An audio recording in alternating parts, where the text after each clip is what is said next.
bienvenue au JFIC 2023 à Bordeaux.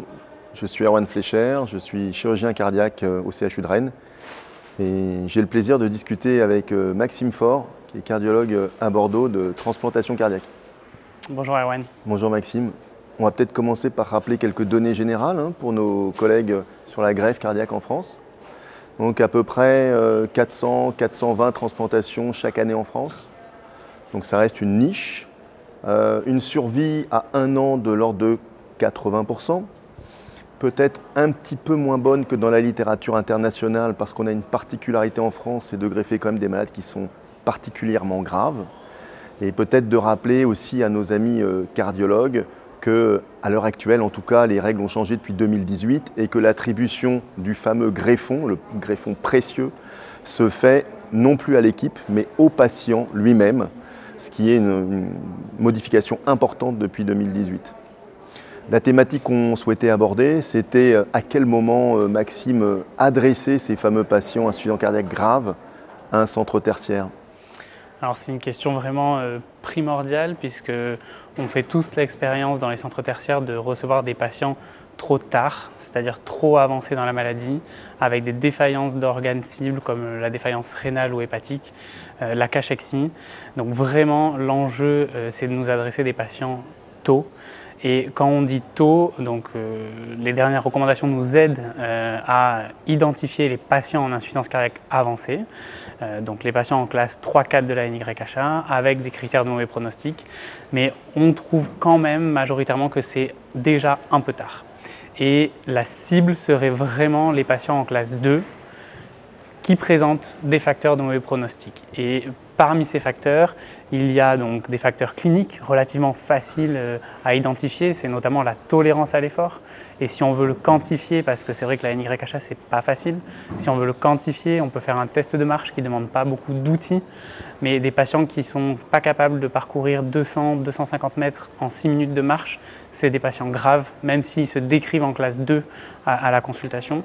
Et puis des paramètres biologiques simples, les peptides natriurétiques notamment.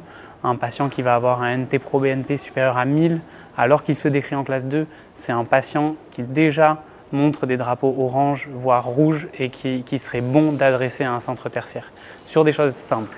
L'idée en plus, c'est que plus tôt on les aura, plus tôt on fera connaissance, plus tôt on les mettra dans le pipe d'un éventuel projet de greffe, plus tôt on pourra les préparer à cet événement qui quand même est un événement important dans la vie d'un insuffisant cardiaque. Et la préparation est longue. Et ça ne veut pas dire qu'il sera forcément greffé, c'est-à-dire que vous l'adressez au centre tertiaire de votre région et s'il ne justifie pas encore d'une greffe, évidemment, on ne va pas se jeter dessus. Tout à fait, le rôle du centre tertiaire, c'est pas de faire du chiffre et de greffer à tout prix. Non, ça va être vraiment de bien sélectionner les patients, d'identifier ceux qui répondent vraiment aux critères d'insuffisance cardiaque avancée et qui vont tirer bénéfice d'un traitement lourd tel que la transplantation. Et puis comme vous l'avez dit, c'est aussi faire toute la préparation parce que c'est quand même un parcours très long. Il y a le temps du bilan préthérapeutique pour justement d'une part confirmer la gravité de l'insuffisance cardiaque et aussi vérifier l'absence de contre-indication et donc de valider la faisabilité d'un tel projet. Donc ça prend déjà un certain temps. L'autre temps qui est primordial, c'est aussi le temps de préparation psychologique du patient parce que c'est quand même une annonce et une mauvaise nouvelle quand même d'avoir besoin d'une transplantation. Et donc on a la chance et je pense que chaque centre tertiaire a une psychologue pour aider le patient à cheminer dans ce questionnement. Et enfin, un élément qu'on ne maîtrise pas et qui peut être long, c'est l'attente une fois que le patient est inscrit. Et donc toutes ces étapes mises bout à bout font qu'entre l'adressage en centre tertiaire et le jour de la greffe, il peut s'écouler plusieurs mois et parfois plusieurs années. Et donc si on arrive avec un patient déjà très avancé dans la maladie, sa situation ne permet pas d'attendre autant de temps.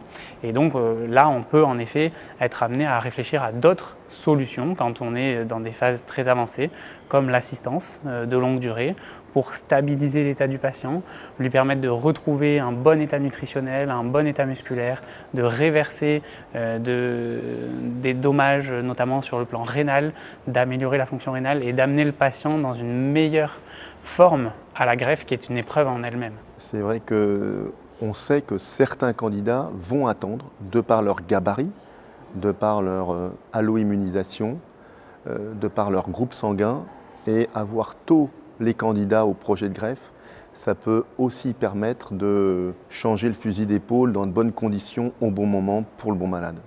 Tout à fait, et puis aussi d'identifier certains freins que nos collègues de centre primaire ou secondaire n'ont pas identifiés, parce que c'est des thématiques très précises et très spécifiques, comme l'immunisation. C'est quelque chose qui est de plus en plus fréquent parce que les techniques de dépistage d'allo-immunisation s'affinent, et donc ça devient de plus en plus fréquent parmi les patients, et on a des solutions à proposer.